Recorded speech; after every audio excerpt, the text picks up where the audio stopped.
Skills. Yes, we need to learn skills along with stockpiling stuff. It's not either or. When it comes to skills, you want to learn this stuff a little at a time. If you're not familiar with water purification, then start looking it up. Make that your monthly task. Remember, preparedness is a lifestyle, so do it a little at a time and really focus and hone in on those skills and really get to know. Hello. Hi, Doug. This is a very dirty pond. There's no way I'm going to be sticking my face in here. Hey girls, you think it would be okay to drink this water without purifying it first? No. We'll say that into the mic. No. That's all right. We got to purify it first. So we don't always have to be complicated about things. This is a little Grail water bottle filter. I really like filters like this because they can actually drink from it. When it comes to water straws and stuff like that, they can't actually like physically get it. I've tried. So as for a family, the water straws just aren't going to cut it. Even if going through a bag and trying to squeeze, it's just not going to work out like that. So these are fantastic, especially for families. You can do the gravity fed stuff. That's okay. Like fill it in a bag and then have them drink it from the bag, that kind of stuff. This is very, very gross, dirty water. Oh my gosh, this is gross. You are stinky. Yes, you are. Oh my gosh, did you see the color of that water? Okay. Well, it's a filter, so, you know. Should filter out all the impurities. I got something on my shoe. And then the clean water is up here. I actually want to show you. Did you see the disgusting water that I poured out before? Yeah? That was good. Look at that. It's beautiful now. Can you see it? Yeah, water. Can you see the beautiful, clear water that this created? It's beautiful. Yeah, it's not all yellow and disgusting now.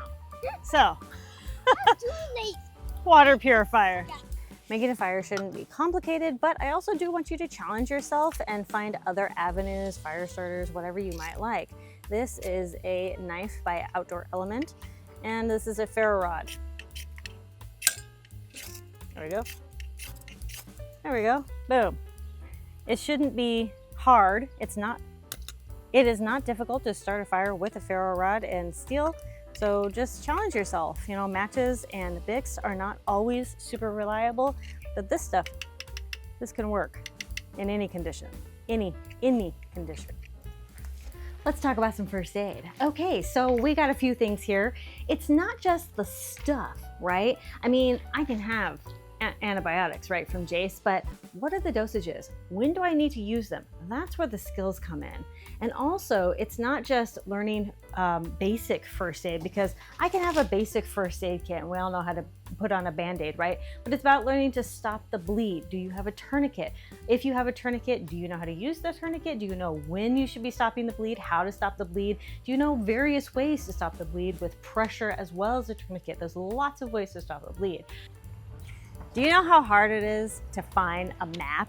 I don't know, maybe I'm showing my age here, but I remember being able to go to any gas station, and you can find a map. We went into a gas station. Do you have a map? Map?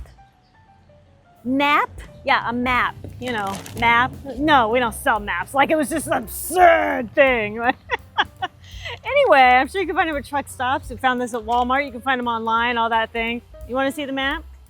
Here you go. This is where you are. Okay. Technology is finite. Technology can go away at any time. On a recent video, I talked about how I want to use less GPS and more just kind of like trying to figure out where I'm going, you know? Because basically, if I want to go somewhere, I'm like, oh, let me just turn on the GPS, even if I've been there a million times. It's just like this ingrained thing now for all of us, you know? But having a physical map, this isn't going to let me down, you know? So, and teaching your kids about how to read maps is extremely important. Now you're probably going to want like a road map, not just like a state or a city map, but an actual road map to show you exactly where you're going to go and how to get, you know, alternative routes and all these things in your area. So knowing how to read a map, where you are, reading street signs, all these things is important, not just landmarks like I do. See, we're here. We are here. Here. You see that? Here. Your home doesn't need to be a super mega fortress, okay? You don't need a moat around it or a, guard tower. I mean, listen, those things would be really cool, but you don't need them, okay? Here are a few things that you need. You need like these window security alarms, you maybe like a door alarm. You want to make yourself a hard target. You want to make it more difficult. Motion sensor lights, cameras, making things less inaccessible to people, okay? Your house can look completely normal, but it's about making it a harder target. Not everyone can have a super big garden, nor is it super necessary. In fact, I'm primarily growing indoors this year. This is growing little dwarf tomatoes right now. This is my little countertop hydroponic system. It's just a little one, but it's gonna give us a consistent food source. This has also given us consistent lettuce. In fact, I think I need a second one just so I can grow other stuff in this one and lettuce just in the other one. Although I do have this big mamma jamma, which is my big indoor hydroponic system, which is actually growing so much. I'm gonna have an exclusive YouTube video talking just about this in my indoor system, but I'm gonna be growing a ton more indoors, not just hydroponically, but I'm gonna show you a super simple way with solo cups, okay? So I'm gonna show you that later. In an upcoming video, but just grow something. It doesn't have to be complicated. It doesn't have to be outdoors. It doesn't have to be big raised gardens or in the ground. Go get some buckets, go get some containers. That's how I started, and that's how anybody can start, no matter where you live. See this? You can have this in an apartment. This just sits against a normal wall. Like, look, okay? It's not huge, and it can produce food year long. So with situational awareness, it's not always about your awareness on people. There's also, like places here, we have snakes and we have, there's a bunch of ducks. I mean, I don't know what's gonna happen. I mean, there could be somebody hiding around behind these corners or under this bridge. I don't know. So whether you're in your backyard, whether you're walking along the street, in the park, it doesn't matter. You just want to be situationally aware to whatever might be happening in this situation. Look, see, we were situationally aware and we see a turtle down there. Oh my goodness. There it is. The turtle. There's a turtle just in there. Self-defense is paramount. Now, we talked about situational awareness, and that is part of self-defense because that's your first line of defense is situational awareness. However, if you have any other tools that you're going to be using for self-defense, home defense, anything like that, you will want to train. Make sure that you are consistently training. This is actually something new coming out with Mantis X, but I'm going to talk about that later after they release it.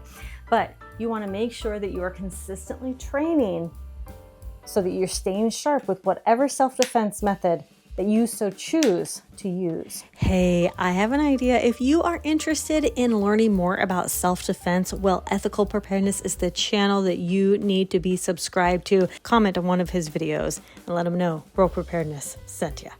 Basic repair. My husband and a friend just built this fence. Brand new fence on here. They did it all by themselves. Cost a couple $100. Basic repair, building, that kind of thing. Our washer and dryer, husband stacked these and fixed it. And we also had some plumbing issues. We fixed that as well. It's just like little things like that, just little fixable things inside your home. YouTube is really good for that. Hey, guess what? You're watching YouTube right now. YouTube, books. You can even take classes. There's tons of classes. How to change a tire or an oil on your car. But not just fixing stuff, it's maintaining. So maintaining your generator, like running it once a month, making sure it has good gas in it, changing the oil, things like that, just basic maintenance needs. Learn to preserve food, whether it's with a freeze dryer or canning, whether water bath canning or pressure canning, or dehydrating, or any other method, such as just freezing food or placing it in Mylar bags. You need to learn to preserve food and do it often.